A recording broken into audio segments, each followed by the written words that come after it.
Hello everyone. आज के इस वीडियो में हम लोग देखने वाले हैं कि संविधान क्या है। ठीक है, चलिए हम लोग समझते हैं कि संविधान क्या है और यह किसी भी देश के लिए क्यों बहुत महत्वपूर्ण चीज़ है।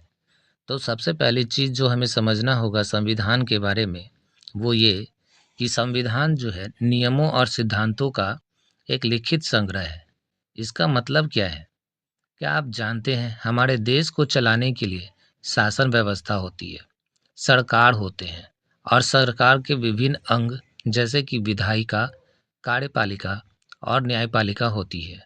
अगर ये विभिन्न अंग सरकार के नहीं होंगे तो हमारे देश में शासन जो है वो सुचारू तरीके से नहीं होगा।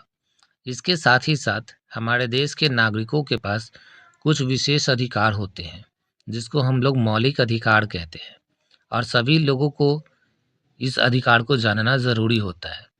इसके अलावे सरकार और नागरिकों के बीच में किस प्रकार का संबंध होगा, ये सारी बातें हमारे देश के संविधान में लिखी होती हैं। ये अगर सीधे शब्दों में कहें तो संविधान नियम और कानून का संग्रह है। यह एक ऐसा पुस्तक है जिसमें देश को चलाने के लिए सारी विधियों, नियमों और सिद्धांतों को लिखा गया है।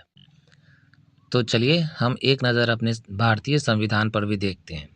आपको पता है हमारा भारतीय संविधान 26 जनवरी 1950 को लागू हुआ था और इसी दिन को गणतंत्र दिवस के रूप में मनाया जाता है।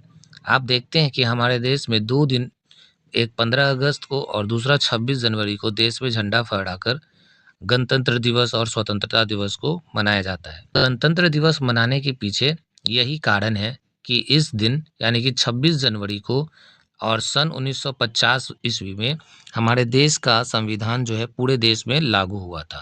संविधान को बनाने में डॉक्टर भीमराव अंबेडकर जी ने महत्वपूर्ण भूमिका निभाई थी, इसलिए उन्हें भारतीय संविधान का जनक भी कहा जाता है।